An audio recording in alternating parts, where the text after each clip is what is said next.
Welcome everyone. Today we are joined by cryptocurrency analyst and crowdfunding pioneer Kevin Lawton. He's an open source programmer and he has a lot of interesting analysis about cryptocurrencies. He was recently featured on Greg Hunter's USA Watchdog channel. I did a great interview there, but I've got even more in-depth questions for him here at Natural News. So this is going to be a fun one. Thank you, Kevin, for joining us today. Thanks, Mike. Good to be here. Been watching your show for a long time, man. Oh, that's great to hear. Oh, I want to plug your book real quick. Beyond the Bitcoin Trap it's on Amazon or Kindle? What is it? On Amazon in Kindle format only. And Beyond the Bitcoin Trap, it sounds kind of negative on Bitcoin. What's the overall emphasis of that book? The emphasis is essentially telling people a model of cryptocurrencies that would actually work for people in terms of like the creation of the actual Bitcoins and creating a system where it's not scarcity based like the system we have now. Yeah. Okay. Well, interesting. I haven't read that book, but I'm going to. I've got a lot of questions for you nonetheless. Let's start with some basic background. So you and I are both advocates of decentralization. Mm-hmm. We're both advocates of the concept of cryptocurrencies. Right. We are both skeptical of fiat currencies and central banks and centralized control. Is that a fair statement? Yeah, I think that's fair. Okay, cool. Yet at the same time, I've said some critical things about Bitcoin, just critically thinking about it, and you have too. And we've both been kind of blasted a little bit, maybe more than a little bit, by the Bitcoin community. What's your overall assessment of, Bitcoin today mm-hmm. and cryptocurrencies in general, just to set some background before we get into the deep questions? Sure. So Bitcoin, I would say, it's the first crypto coin that people know about. And it set the stage, and it really sparked off a revolution of technology and people thinking about what could be done if we decentralized our ledger keeping of money and the actual currency itself. So we owe a lot to Bitcoin. I mean, there's a lot of great things that have happened because of it. But Bitcoin, you could think about it as sort of like 1.0. And subsequently, a lot of technologies have come out. For example, a lot of people are familiar with Ethereum network, which has the Ether coin, and which we can talk about it later, but by way of smart contracts, host a lot of other coins on top of the network. So that's like sort of a 2.0 is you have the cryptocurrency and smart contracts on top of the blockchain. And then subsequently, even after Ethereum, other technologies have come out that allow privacy, better scalability, and these kinds of things, even identification, which is something maybe you want to talk about as well, because certainly there's a lot of governments that like to get the identification angle in there. But so really, we're on 2.0 going on 3.0. I think that's probably a good overall assessment of the situation. So is it fair to say that Bitcoin, we both agree, it was a brilliant invention and innovation. Yeah. Bitcoin itself might be called a proof of concept, but if I'm hearing you correctly, you're saying that that's not the end of this. Ethereum has already added logic layers and smart contracts, and you're talking about cryptocurrency 3.0, which could bring in other things as well. So do you think that Bitcoin is going to remain a player in this mix, or it's going to be dwarfed by something else, or what's your take on that? Well, let's start out by saying that if all the other cryptos existed, but Bitcoin did not, and it came out tomorrow, all of a sudden Bitcoin surfaced, no one would pay attention to it. Mm. So the situation essentially is that Bitcoin itself doesn't really function well for the volume of transactions that we want. It's certainly not functioning well as a micropayment or small payment type of platform. So layers and layers are getting built kind of off to the side or on top of Bitcoin in order to make it keep working. Go ahead. How many transactions is it handling per second, let's say, or per day or whatever, right now? I think 7 is the maximum, and I've seen like 3 to 7. Per second? Yeah, per second. So now to put that into context, that is incredibly low compared to, let's say, Visa merchant processing or something like that, right? Yeah, Visa, publicly they state about 24,000 transactions a second, but someone has actually tested it, and they're sandbagging. It can do 50,000. A second? Yeah, per second. Now, by contrast, if I mentioned the Ethereum, there was at the last Consensus 2017 conference, there was a bunch of projects that did demos. And the technical team from JP Morgan, just to give you kind of like what the bankers are doing with this and what can be done, they took Ethereum and pulled out the consensus model, which is really what's slowing these things down, and put their own one in, which is from a distributed database, and some other tweaks that they did. But it looks to me like in the hundreds of thousands of transactions per second. But that's centralized consensus controlled by one party. By a group of trusted parties. Oh, I see. In I their see. case, yeah. So you have to be invited to the club. You do. Okay. Yeah. All right. So there's a trade-off between how distributed the blockchain is versus transaction speed capability. How distributed? How distributed the people who are operating the consensus model are. Consensus is, in short, is you've got a chain of blocks that each hold a bunch of transactions and they link to each other. And someone has to be in charge of putting in the next block. And so in like a Bitcoin consensus model, you spin your wheels doing a really intense mathematical problem. And it's sort of a lottery system, but you're advantaged by better hardware, but someone wins the lottery and then decides, okay, I get to make the next block, and then other people check it. Mm-hmm, right. Whereas in a trusted party system, you have a lot fewer players and you have a different protocol about who decides who puts the next block in there. So when you have a small amount of people and a more efficient protocol, then you can string these things together really fast. You know, as you're explaining all of this, I want to back up because a lot of this gets very, very technical for a lay person who's not a programmer, doesn't have a background in software like you and I do. There are a lot of really smart people involved in Bitcoin and cryptocurrency. I mean, geniuses. Absolutely, yeah. But then there are also a lot of people who are, let's say, advocates of maybe Bitcoin in particular, who really don't understand the tech. And my question to you on this is, I see a lot of people saying, well, Bitcoin can just scale up and replace the US dollar as the global reserve currency, that it can just become the new currency globally and everybody can use it. But it seems like that's a pipe dream based on the transaction limits, right? It's a pipe dream at the moment because of a couple reasons. So if you look at the layers of people, so let me back up. So you have this core of Bitcoin, which is really slow. It was a great proof of concept. It worked with a small amount of people. And to mitigate the problems of the transaction speed, people made a layer above where they're essentially acting as a clearinghouse for transactions. And the more transactions they can clear in their own network, the better for them. And then they transact in bulk, so to speak, to the Bitcoin network. Right. But they have to have a critical mass of users themselves in order to efficiently clear microtransactions. That's also true. And so if you look at what could be done there, yeah, they could scale up to any amount, hypothetically. Yeah. But at the Bitcoin layer, first of all, it's way too expensive at the moment for scaling to micropayments or even small payments. You have $1.50, $2.50 fees.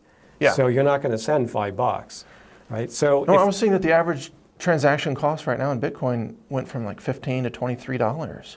Oh, so it's congestion based. Yeah, right.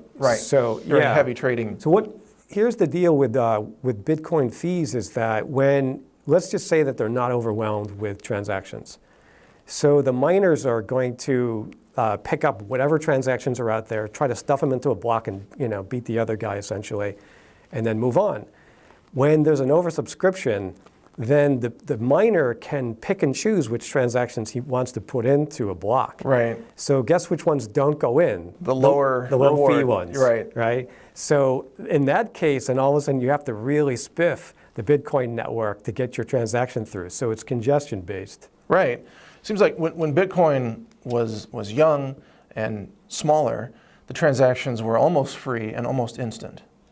Almost free, anyway. There's a certain finite time that it's going to take to get into a block. Yeah. But definitely very, very cheap. In fact, actually, when Bitcoin was first becoming popular, at least between the technical crowd that was using it, people really didn't even think about Bitcoins as money. They were really just sending big piles of Bitcoins around. It was more like fun, or it was like a game. Right. I think the amount that were spent on a pair of socks would probably be more than $1 million today, for example. Yes, You know, right. people There's didn't that- care. They're buying pizzas with A $1 million. 10,000 Bitcoin pizza. Yeah. Right. So the scalability didn't really matter to them at this point. But the biggest problem with Bitcoin isn't really that it has this archaic architecture at the moment that doesn't scale. It's that they don't have an upgrade path between where they are and where they could go. Whereas in a normal software project, there's some people running it, and you know somebody's or a group of people's deciding, okay, we'll put these features in next, or these features will be delayed for later. With Bitcoin, they have a sort of a very weak mechanism where there are proposals that are put out there called BIPs, and then the miners and the users have a signaling mechanism to tell people, yeah, I'm in favor of that proposal or not. And so there are mechanisms for enforcing those proposals so that if enough people signal, then they sort of lock in a certain change. But you have very disparate sets of interest in Bitcoin. For example, Right. miners. They probably don't have that much problem with higher fees because they're getting paid higher fees. Yes. The users have a problem with higher fees. You don't want to pay $15 or $1.50. So therein lies the problem, is that some of the solutions for scaling are minimizing either the fees or minimizing the impact, or really how lucrative it is to be a miner, or how important it is to be a miner. For example, let's actually just talk about Ethereum because it really relates to this. They're using a similar mechanism to Bitcoin called proof of work. Just you spin your wheels and someone wins the lottery, makes the block. They're switching over to a different consensus model in the future. In fact, when they're going to tiptoe into it and then move over in wholesale probably next year, that's going to eliminate the miners. And the miners know about it, so what they'll do is they'll switch over their mining rigs to a different set of coins. Right. But that can be done when there's a group of people or some mechanism. I'm not really a fan of centralization, but there are mechanisms to create a quorum or whatever so that people can decide. And it doesn't exist in Bitcoin, so they're always fighting each other. Right. I mean, you bring up so many issues here. Decentralization is important for freedom and liberty purposes, and even trust factors as well. However, the upgrade path is not clear. And you can have self-interest parties that are more interested in their own gain than what's good for the future of the cryptocurrency. In other words, you could greed crash this thing. You could back yourself into a corner as a community. They're almost doing that now to an extent. So they give a little bit of lay of the land of what's going on with this fork situation. Yeah. We're really playing to your comment.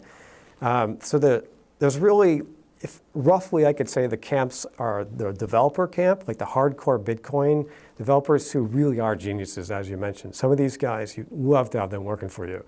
And then there's we'll call them the commercial interests. So mining pools, some venture capital types, whatever, and payment processors like BitPay, a lot of people are familiar with. The commercial interest, they have like a proposal, a path they want to go down to because they need the scalability. And the developers, they have their own path. And each of them have a mechanism that's going to come into play plus or minus around August 1st. Mm-hmm. And instead of sort of getting together and creating maybe some compromises, but realizing then they'll do another one and another one and another one, they're really kind of fighting each other and racing to be the mechanism that enforces and locks in. It's like a game of chicken. It really is. Yeah. It really is. And Crypto chicken. And it could potentially wreak havoc on the Bitcoin network if temporary chain splits happen, and even worse, if real hard forks happen. There are actually possibilities of multiple forks happening. Now, just 1 second. Just in the last few days, the signaling there's a mechanism a brilliant guy came up with that will bridge the gap between the two. And so the commercial interest mechanism will supersede the developer's mechanism. And so I think the reason they knew that they had to do that as a way to sort of take over what was going to happen from the developer's proposal. So that's all coming into play. It has the appearance of being a good thing. The problem is that the signaling is being done largely manually.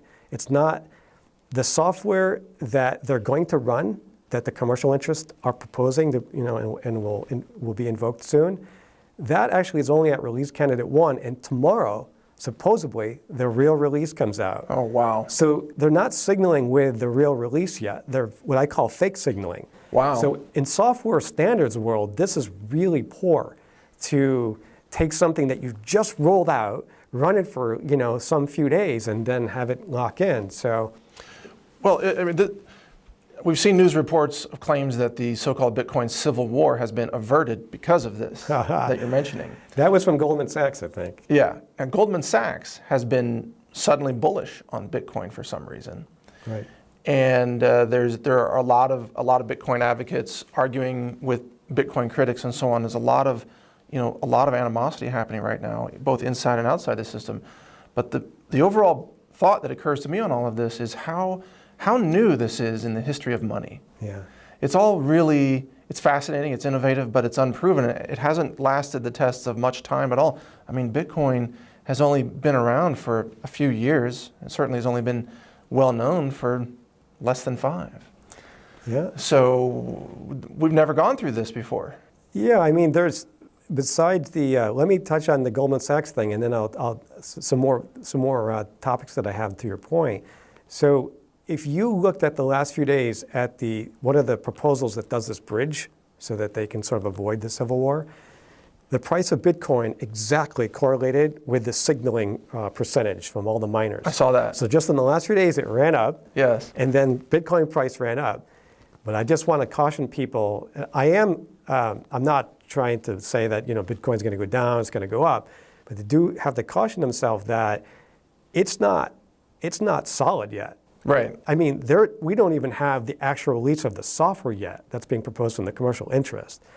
And someone did identify a potential flaw in this bridge logic. Really? Now, supposedly it's a highly unlikely case, et cetera, but these are the kind of things that can pop up. There could be other things lurking. So I wouldn't declare victory until like somewhere in the first week of August. We'll have a really good idea if any forks happened. And you look at the miners and the wallet holder, the online wallets and whatnot. Some of these guys are putting out memos saying we may prevent withdrawals and deposits for a few days and let the smoke clear. So they're not even certain what's going on. So the front running with the war's over is more of trying to get in front of the potential upside, and maybe you look smart about it. And everything is at stake for Bitcoin holders, because if your wallet is with an online wallet like Coinbase, which I've been very critical of Coinbase because they put out a memo that said they're going to suspend all accounts both before and after this hard fork takes place. And they have a history of seizing accounts in Wyoming and Hawaii where those account holders can't even log in and change their state of residence. Yeah. So all those coins are lost to those users. And there's no regulation. So it's not like you can call anybody, a federal authority to come in and say, make them give me my Bitcoins back. It doesn't work. Yeah, there's no one to call here. There's no one to call. I mean, the great part about this, at least I hope, is that there'll be a learning experience from the population that you have to look out for yourself. Yeah. This is, there's no nanny there to protect you. And even in, Ethereum is being used to create all these new coins. They call them coins instead of cryptocurrencies. And these coins, I love some of them. There's probably 2 or 3 that are going to be like the next Apple or whatever. Most of them are probably crap, and they'll be zero by a year or 2 from now. Right. But speaking to the point about there's no one there to help you out, we're seeing a lot of problems with these coins when people make an ICO, which is initial coin offering, kind of like an IPO for coins. Right. We're seeing phishing scams where people send out the wrong wallet address. It's the address of a hacker. We see at the last minute when the ICO starts, the website gets hacked and they switch over the front page or the ICO page, and they put their own address there. We see people doing some pretty crafty things on Twitter, making names that look just like the other guys. Unless you really look twice, you don't notice it. Yeah, and millions have already been stolen. Millions of dollars worth. Time. Yeah, well, wallets. There's a multi-signature wallet that was hacked recently. It became a zero signature. And I think 32 million so far have disappeared from 3 different ICOs because of that. Yeah. Which doesn't mean that I'm being an alarmist about ICOs. In fact, I don't mind playing with them myself.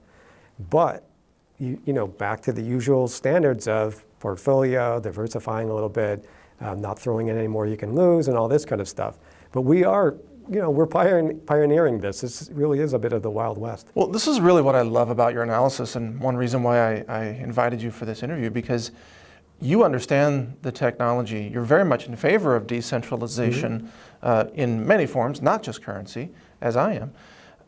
But you also understand where there might be vulnerabilities or weaknesses or criminal intent that comes in and tweaks things. This is based on code. And no code is 100% secure. We all know that. That's right. As developers. Yeah. And when you think about, there's an argument out there of what's a better store of value, Bitcoin or gold. And, me as a lab scientist, I look at the table of elements and I see gold, AU, I know that can't disappear. That's a cosmic element. And I look at Bitcoin as a software guy in the past, I'm like, this is all layers of logic on layers of logic and computational. It can disappear. Not saying it's going to tomorrow, but it's not like an element of the cosmos. Right. Like you can't transform gold into something else. There's a couple of things I've got to say. One is, maybe as a middle ground for people who like the commodity space, there's a suite of, I guess you could call them proxy coins, where one coin would represent, for example, an ounce of silver or 1 unit of a fiat currency. And so the problem there is that somebody has to make that bridge. So you're still going to have some centralization, very likely. Right. But once you get the coin into the system, the coins are interchangeable, which then means you can lose them for all the same reasons, too. Right. So there's that, too. Sure. So in order to really, But it's a non-fiat cryptocurrency is what you're saying, or it could be. It's essentially a representation of a fiat currency. So someone's willing to backstop it so that whenever you want to sell it, you'll make sure you get $1 for your coin. But I mean, if it's silver, if it's backed by silver, let's say, because Bitcoin right now is essentially a crypto fiat currency. Yeah.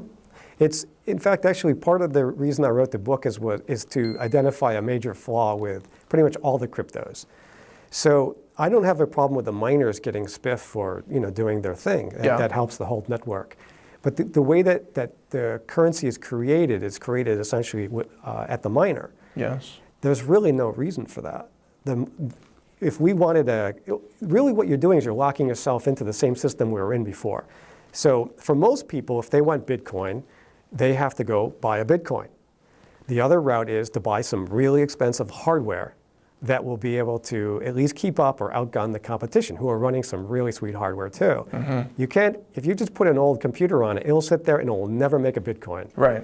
So really, that's not much different than the system we had. You still need money to buy Bitcoin, unless you already had it and you were one of the lucky few who were following it, Right. So that's not exactly revolutionary. Yeah. Now, what if we take the model and instead of having the miners create the Bitcoin, we just create Bitcoins into people's wallet and essentially push creation of the currency all the way out to the maximum decentralization, which is people. And then thereafter, all the same transactionality happens. Miners get spiffed, people are buying and selling and trading and whatnot.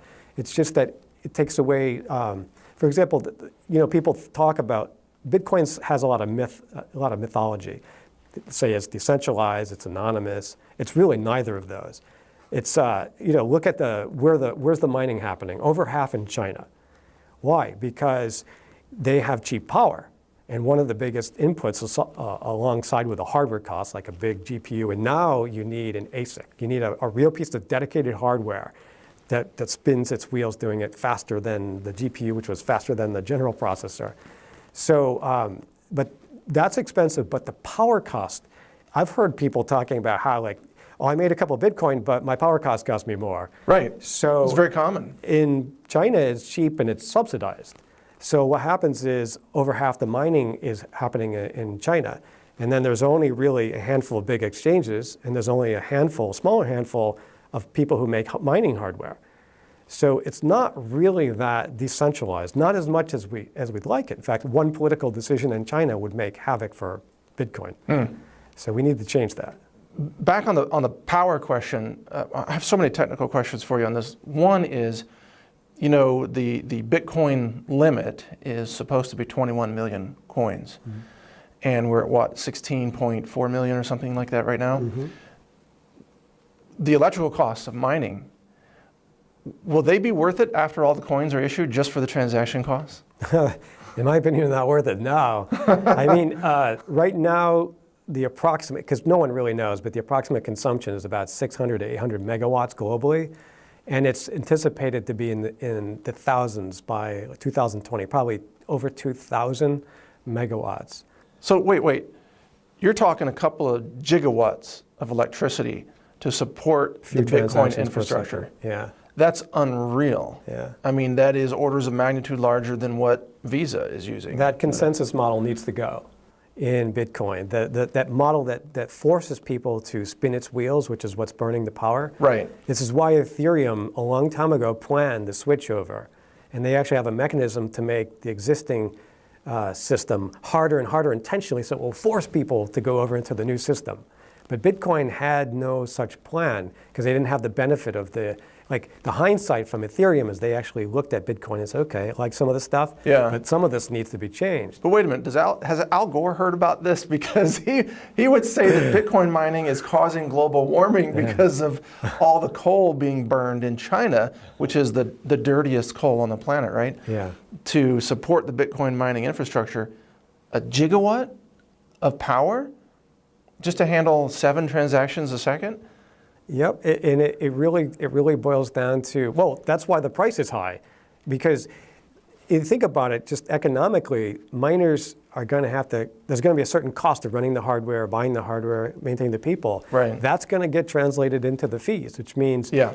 in the current system that they have, or the current consensus model, it's essentially impossible for it to come down and handle micropayments. So Right. basically the price probably just keep going up as it keeps becoming oversubscribed even further. Well, and doesn't it also mean, the electrical efficiency of ASICs has a physical limit rooted in quantum physics, really. But as the complexity of the mining algorithm goes higher and higher, doesn't this mean ultimately more and more global electricity has to be put into Bitcoin in order to keep it going? Yeah, there's essentially an arms race in hardware. Yeah. By the time you buy a piece of hardware, an ASIC, probably someone else already has another version of it cooking, right? Right. And maybe someone else already has that version. And so a lot of time you'll see people buy them and then sell them, sell them online. So essentially it's just a no-win. They just need to gut that model out and change over to something else. But Bitcoin doesn't, like we talked about before, doesn't have an upgrade path to handle that. So it's kind of stuck in a system that is non-sustainable. It's even worse than that. Yeah, they don't have a real upgrade path because of the lack of they talk about consensus. They have it in the software, but they don't have a model for making consensus among the players. So first of all, they're stuck because of that. And second, because the model that they need probably eliminates this hardware that they're using and this advantage that they have. Essentially, the miner should be your smartphone. It should just be as many people as we can get in the network as possible. And your smartphone doesn't need to grind through some mathematical proof. We can have another model for consensus. So, like in Ethereum, they just decided a while ago, well, eventually the miners are going bye-bye. And so they've just accepted that the miners have. They don't have any say in it. But in Bitcoin, they're holding on with a death grip. So it's sort of even worse. They have an anti-path for upgrades. So what's happening is it's pushing up into layers above where those people do their own clearing so they can have micropayment style, kind of like what PayPal does, you could do in the Bitcoin space if you're doing your own clearings because you're just clearing in bulk to the Bitcoin network. Right. Wow. This is fascinating because, well, let's talk about Ethereum for a minute. And now you mentioned they're moving away from mining. Now, the mining demand for Ethereum has caused a shortage of GPUs, just graphics cards, skyrocketing in price. You can't even buy a graphics card on Amazon these days if you want to play games because all the Ethereum miners have bought them all up and now they're selling at a premium. So they've created a bubble in graphics cards just to mine Ethereum. That means there's going to be a slug of those going on the market with no one to buy them at some point in the future. So Ethereum is doing a hard fork that will include some of these changes in the consensus model probably end of this year, beginning of next, but they're only tiptoeing into it. So it'll be sometime next year that all those Ethereum miners will have to switch over, and then who knows what will happen with Bitcoin. But you're absolutely right. That's an interesting point. I never see anyone talk about the fact that there's a bubble for these. Yeah. But like AMD and NVIDIA, they end up making specific miner GPUs that are essentially are headless or have some kind of a down-rated video connection, so that you're not really using it for playing a game or what have you. It's really for mining. Now, some of these Ethereum mining rigs, can't they switch over to mine other coins with the same GPUs? And they will indeed. The problem is that if like Ethereum and Bitcoin are the top two at the moment, when Ethereum switches over, it's going to be a huge impact, because at this point, I still think Ethereum will pass the market cap of Bitcoin probably by next year. You called that the flippening. The flippening, yeah. Yes. Yeah. It won't be that long. And so it gives you just that one coin alone changing over. But once people understand kind of the advantage of moving away from that, then I think newer coins, first of all, a lot of them are created on Ethereum, and then people make their own infrastructures, are not tending to make the same mistakes in hindsight, to be fair, that Bitcoin made. So it's going to be, there'll be a trend to dumping a lot of these miner cards. This is the one thing that always struck me about these cryptocurrencies is the fluidity of the psychology. If someone, let's say a newbie in Japan or Korea, has put a lot of speculative bets on Bitcoin, but they don't really understand cryptocurrency. All they know is it's going up and we're all going to get rich, right? Yeah. That's what they've been told. They put their money in Bitcoin. Well, they don't have any philosophical tie to the concept of decentralization or cryptocurrency or anything. They don't really know what those mean, which means there's fluidity in their decision-making process. They could just jump ship immediately to Ethereum or Zcash or whatever becomes the next big thing. Yeah, I mean, some of the wallets plug into the exchanges and you can just swizzle your coins. So, in fact, some of the interesting projects that are coming down the pipeline are smart wallets that do more than that. They can help you do transactions and bring, like if you want to buy stuff, they can bring sellers to you. So eventually, people really won't care that much about the particular coins that they have. They probably just hold a portfolio of them. And so it's probably even more fluid in the future. Right now, there's sort of like a few big ones that people are chasing. But there's some real problems besides the fact that, who knows how is this Bitcoin thing going to resolve in the end? How is it going to be all that effective? Right. The other problem is that you see these big liquidity spikes because of a couple reasons. One is whenever there's an ICO for a big quantity, like some of these companies have raised like 100 million, 150 million, like Bancor. When they do a raise, they're not using fiat to do the raise because then they're in securities territory. They're raising in coins, which is, I'll leave that to someone else's determination. But when they do a raise, if everyone who was buying their coin was already in the system, it wouldn't really fluctuate the price that much of, say, Bitcoin. However, a lot of people, all these new people, they're like, oh my God, a new coin, let's get in that. So they're buying Bitcoin first to buy the ICO. Yeah, or Ethereum. And so you'll see these run-ups, or some of them fund them in both, or a few coins. So you'll see these run-ups. And then at some point, the company is like, I have these coins. Well, I need cash. I need fiat. So they basically start dumping them. And then next year, their employees get unlocked from their allocation, like their vestation. And what do you think they're going to do? They're going to diversify into some of the other coins that have more features, they're faster or better. So you spoke about this. There are many timelines coming up where employees of some of these startups are going to be free now to start cashing out of Bitcoin. And these are smart people, so you would think they understand the importance of diversity, risk aversion. They will still hold some Bitcoin, no doubt, but they will try to offload quite a bit of it as well, you would think. Yeah, they'll definitely offload them because when you see the volatility spikes like that, even to a newcomer, that spooks them. But let me tell you about one other thing that's going on that I've uncovered recently. I want to give a hat tip to a guy named Brad Peters, who he has an idea for a coin called Precious Coin. He has a white paper if anyone wants to search for that. In there, he identified, starting in May, first we had two things in Congress that were agitating for investigating Bitcoin, for anti-money laundering capability and terrorism, right? So some of those are going to culminate at the end of the year, the studies. But on top of that, then right after that, we had the WannaCry.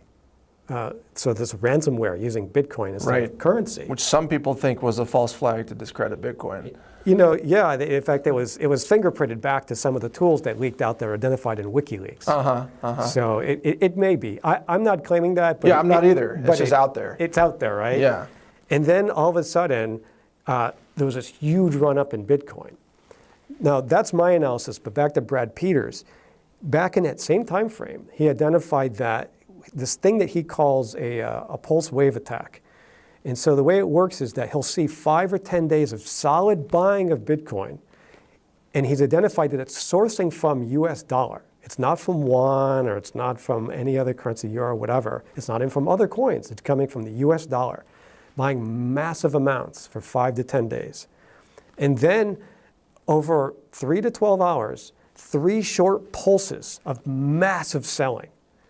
And the way he's it's the treasury. The way he's characterized it is that it's not maximizing profit, it's maximizing damage to the price. Right. So somebody, and it could just be hedge funds or people with lots of money playing around, I don't know. Somebody is inducing artificial massive volatility in the price. No, I talked about this too in some podcasts. If you were the central bank, if you ran the central bank and that was your lifeline, I'd be doing that. You would do exactly the same thing. I would, yeah. Right. Unfortunately. Because you want to induce volatility. I'd probably do worse, Yeah, right. Well, we have CFTC just approved options for Bitcoin. I saw that. So now we already have places that have leverage.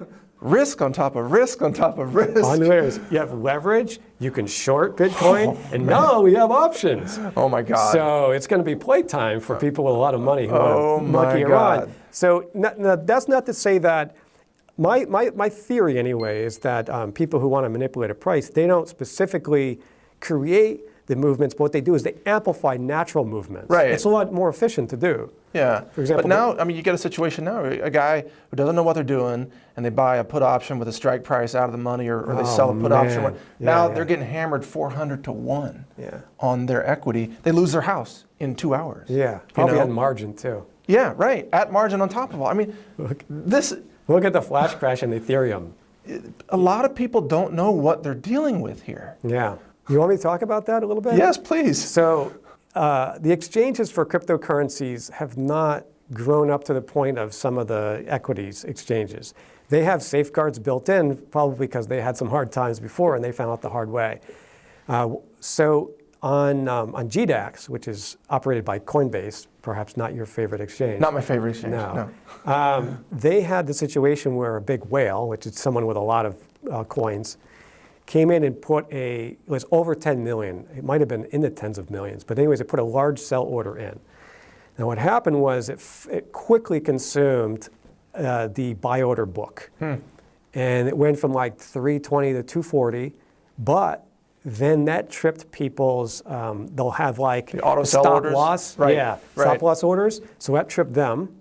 And then that tripped the margin calls. Right. And it dropped it on GDAX down to about a quarter, from $320 to less than $1. And of course, that's momentary situation. However, the exchanges don't know what's going on, so they had to shut down. Yeah. Because if it were a real problem, then they really did need to shut down. So multiple ones, it cascaded, and multiple ones had to shut down and do triage. And then they determined, well, that was just the mechanics. They didn't really come out and say this, but they should have had I actually talked to a trader who said it's unbelievable that they didn't have the safeguard in there. They should consult with some real traders. Well, see, this is the lack of experience that I'm talking about. The regular New York stock exchanges, they all have, short circuit protections for this kind of thing. Let people cool off and come back to their senses. Yeah. But even the regular stock markets have had similar issues, right? With automated flash crash trading, automated systems. What's it called when they're trading in microseconds? Yeah, high frequency trading. Yeah, that's right. High frequency trading. Yeah. But it's all automated now. It's faster than the speed of human intervention. Right. So you got robots battling robots. Right. It can ripple quick. And you've set up an avalanche without knowing it, right? Yeah. It's like you've built a skyscraper but you haven't connected any of the floors to each other, and you pull out one like a Jenga game, and the whole thing tumbles. Now imagine that besides the robots, battling robots, that you're in the exchange, and you have, you can see all sides of the order book, and then on top of that, you have the opportunity to play shenanigans. So I won't call it any names, but I'm in the community. I talk to a lot of people, go to all the meetups and all this kind of stuff. And there are people who have told me straight out that some of these exchanges are pulling all kinds of hijinks. Oh yeah. So when they're matching buyers and sellers, they're not actually giving either party the fair deal. They're playing, man in the middle and scooping some profit from them more than they should. They learn it from Wall Street. Yeah. This has been going on since the beginning of the stock market. You're getting hit from all angles here. So all I can say about this is that it's a learning experience for people. Whenever you don't have a safety net, then sort of this organic mechanisms come up, whether it's just that people are telling each other about it or they create some mechanism to kind of wire around the fraud. But right now we are in a bit of a Wild West. I kind of like it in the sense that I like cutting edge, but if people don't really understand all these things, it's not enough to understand cryptocurrencies. You need to understand trading and like what kind of fraud goes on in exchanges and like wallets. People are just putting all their money in online wallets. I would never touch an online wallet. Right. If they have your private key, you're really in trouble.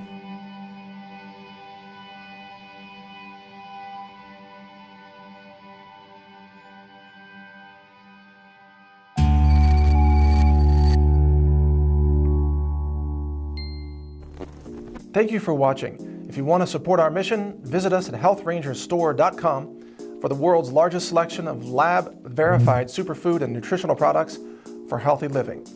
It's at healthrangerstore.com.